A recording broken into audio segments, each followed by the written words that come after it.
I think this is a point worth making, that this did make it, at Oxford, for example, where you and I both studied the subject, I think it did make it an enormously valuable form of intellectual training for young people, for students. This insistence on clarity, on responsibility, on paying serious attention to very small differences and distinctions in meaning. It's a very good form of mental training, quite apart from its philosophical importance. Yes, it certainly had very positive aspects. I think it has to be said that it had some negative aspects in that respect as well. I think I want to come to those later, and not quite yet. No. We've talked about the commitment to clarity, but this raises one or two questions in one's mind immediately. For example, the most distinguished of all the linguistic philosophers, I suppose most people would agree, was the later Wittgenstein. And no one could say that he is clear. On the contrary, a profoundly difficult philosopher to understand. And I might link this with another point, which you may want to take separately, I don't know, but I'll make it now. I do think that the linguistic philosophers, because of their passionate commitment to clarity, profoundly, and I mean the word profoundly, underrated the value of some philosophers who aren't clear because they're not clear. And the outstanding example there, I would say, is Hegel. When we were undergraduates, Hegel was dismissed with utter contempt by most professional philosophers, largely because he is obscure, difficult to read, difficult to follow. It was dismissed as being garbage, rubbish, not worth serious intellectual consideration. Now, that was obviously a profound mistake. In other words, clarity was given importance as a value in philosophy, which I think in retrospect it can be seen not actually to have.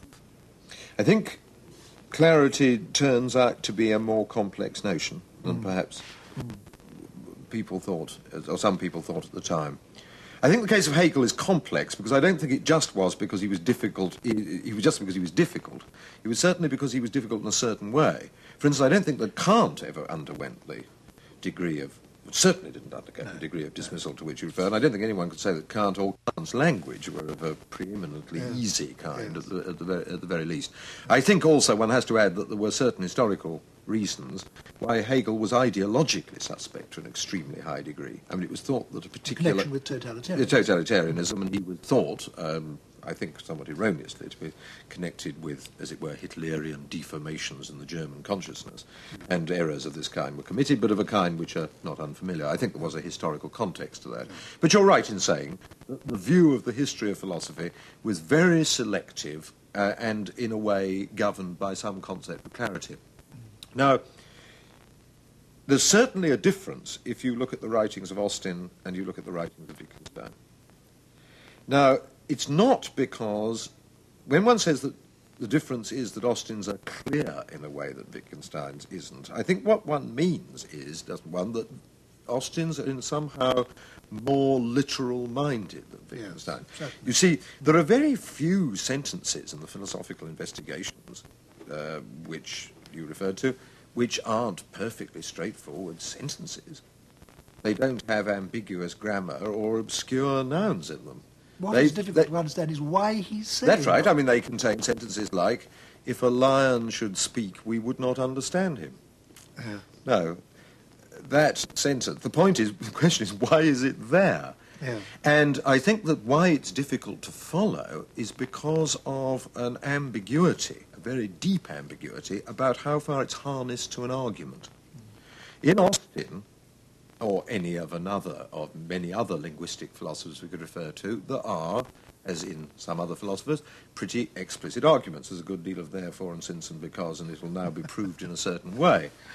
In Wittgenstein, there are extremely few. I mean, it consists of curious sorts of conversations with himself, and epigrams and apothegms and reminders and things of this kind. And this is connected with a very deeply radical view he had about philosophy that had got nothing to do with proof or argument at all. So radical was his view about the peculiarity of philosophical problems that he thought that, and so unlike was his approach to them to that of solving a problem in the sciences, that he thought you didn't do it by trying to argue somebody into something. You did it by, as he says at one point, assembling reminders of the way we normally go on, which philosophy tends to dispose us to forget. It's more like trying to get people to see things in a certain way, That's right. which works of art nor a comedy don't they? Yeah. Plays and novels and so on. With the suggestion that when we see them in this way, we will see them in a way uncorrupted by the theoretical oversimplifications of philosophy. Yes, yes. Whereas, now that strain is common to all versions of linguistic philosophy. It's a very important idea that the idea of clarity here is connected, oddly enough, with substituting complexity for obscurity. It's allowed to be complex because life is complex. Yes. And one of the great accusations against previous philosophers is that, although they've been dark and difficult and solemn, what they've actually done is vastly oversimplified. They've used they produce contrast between appearance and reality or something, where the suggestion is if you actually think about the various ways in which things can appear to be one thing or really be another and so on, or what reality might be taken to be, you'll find that our whole connection of thoughts about this is much more complex than we'd originally supposed. We were saying a few minutes ago how, whatever it was, say 20 years ago, in the new dawn of linguistic philosophy, people were inclined to think that given enough time, by the use of these techniques, the fundamental problems of philosophy would be solved in about 20 years. Well, 20 years has now passed, and of course the fundamental problems of philosophy have not been solved. And although linguistic philosophy had these very great merits that we've talked about, the commitment to clarity and all the other things we've just been discussing, there was clearly something fundamentally mistaken in its expectations for itself or its attitude to the subject. And let's now talk about what its shortcomings were. Fair to say, of course, that all bright dawns of philosophical revolutions, and we can list about 5 immediately, which people have said, we have now found the right path. Why is it philosophy's been floundering around before now? We now have the right path. They all tend to encounter their own problems of their own methods before very long, and that of linguistic analysis is not alone in that. I think that what the basic mistake, if we can speak of a basic mistake, its basic limitation was that it underestimated, in my view, the importance of theory. It above all underestimated the importance of theory inside philosophy. It had a rather ancillary tendency to underestimate the importance of theory in other subjects as well. I don't think it had a very clear idea about the importance of theory, even in the sciences. Let me make sure that I know what you mean when you talk about the unimportance of theory. The linguistic analysts tend to pick up with their tweezers one concept at a time and analyse it. Sometimes, in Austin's case, almost in dissociation from everything else, without any reference to an explanatory theory as background and so on. Is that what you're referring to? That's the sort of idea. I mean, I think that what we tend to do is to pick up some distinction or opposition and go very carefully into that, and what the various nuances that might be attached to that, and order them or state them, without perhaps enough reflection on what background made this distinction or set of distinctions, rather than some other set of distinctions of any interest or importance. Because you were doing the subject in a piecemeal way, and indeed the word piecemeal was one that you yourselves often used. Frequently. That was piecemeal was a term of praise. Yes.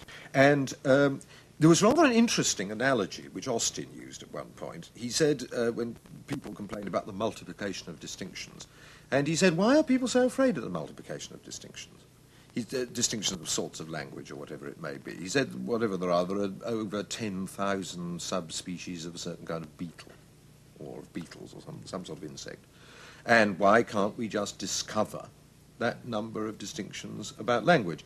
Well, the answer, of course, is that our grounds for distinguishing species of beetles from one another are grounded in a certain theoretical understanding of what makes species different, an understanding given by the theory of evolution.